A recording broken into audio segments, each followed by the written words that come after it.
Hello everyone, in this video let us spend some time looking at a few basic things that you can do with Inkspace. Now Inkspace is an application for vector graphics, and there was a time when I used to spend a lot of time doing things on Corel Draw, because that is how things used to be, I guess even now, especially because if you go to a printer in Delhi, that printer will ask you to provide the graphics in CDR or Corel Draw format.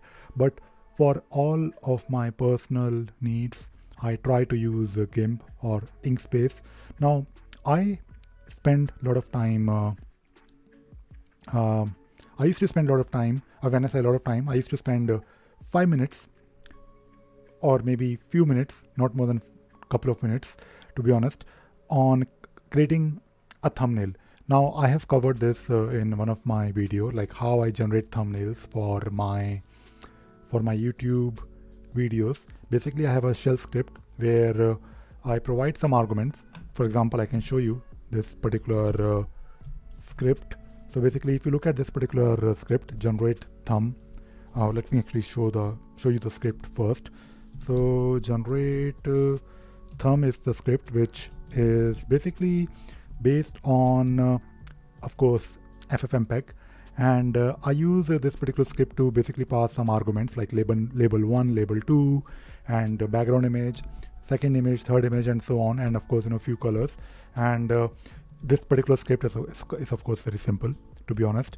It is doing something very simple. It is basically taking these inputs like background image and couple of other images and few colors and text, and it will generate a nice looking thumbnail, which is of course not really a professional. I mean, it depends on your definition of professional graphics, but if you look at this particular thumbnail, it has the background image, which is the script for Jira, then this particular screenshot, which I normally include, and sometimes I include this cartoon character and text, and this text can have a background color.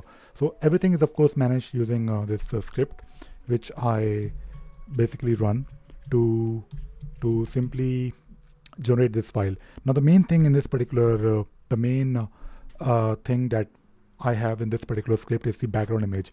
Now if you look at my Ravi Sagar channel where I talk about Jira and other things, I basically try to include a thumbnail. Even on this channel, if I'm talking about Emacs, I will make sure that my thumbnail has Emacs in the background, like some text somewhere, and I basically have these different images.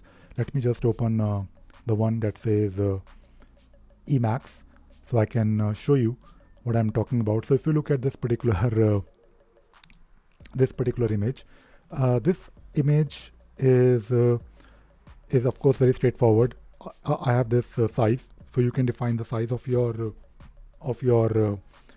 background image, and then of course you can arrange things easily. Now what I want to show you today is let us say I'll probably create a new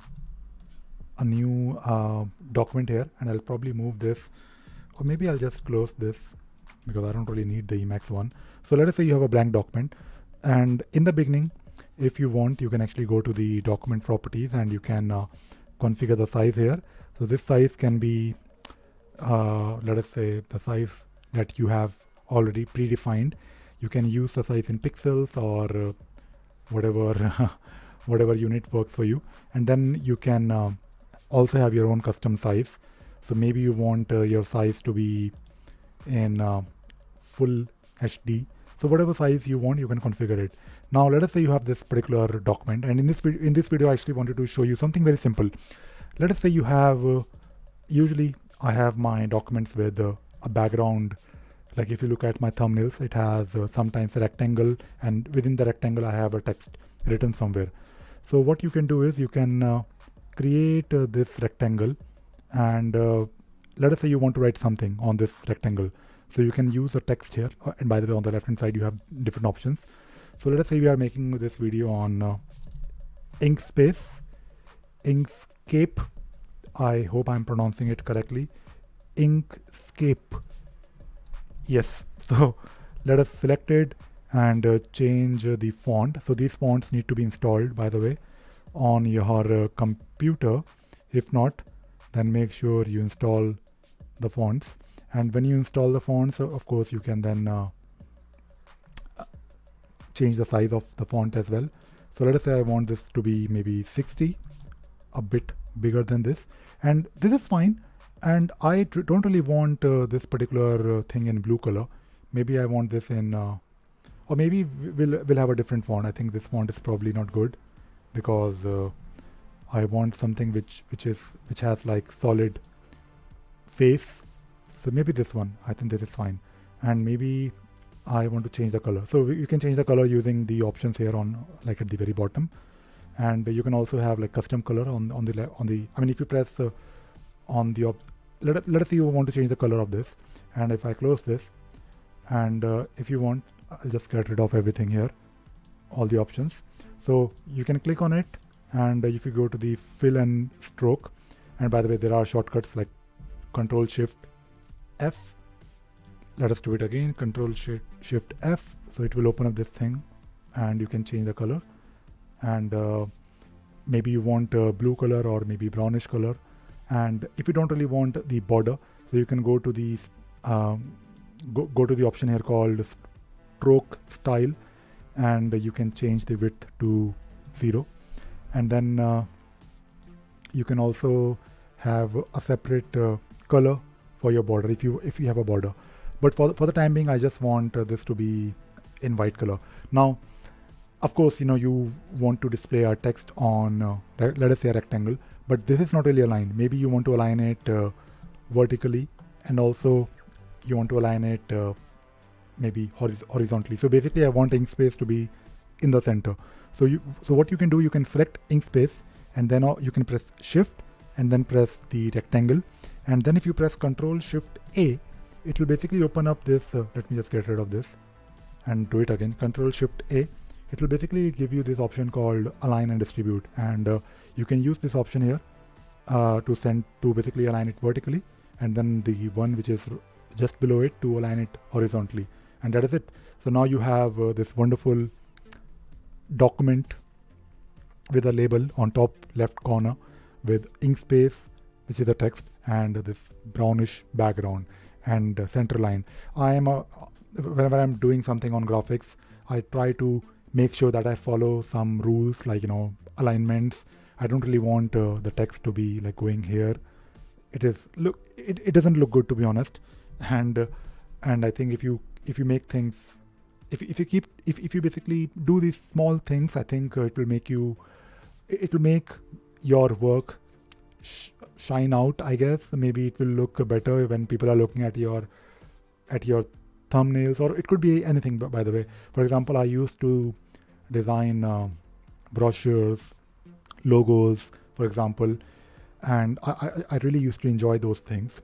Unfortunately, you can't really make a lot of money doing graphic designing things, at least in India, and I still do those things, but not really for other clients. I do it for myself, and I think you should know these simple things. You should know how to create a simple banner, how to create a simple thumbnail, and if you have a knowledge of Inkspace and maybe GIMP, I think GIMP, and I think even if you don't know Inkspace, although I recommend that if you're doing anything with vector designing, if you're designing anything that can be, if you're designing something that needs to be printed or something that needs to be scaled up. For example, when I used to design banners, those banners were also printed not just on a wall but also those hoardings.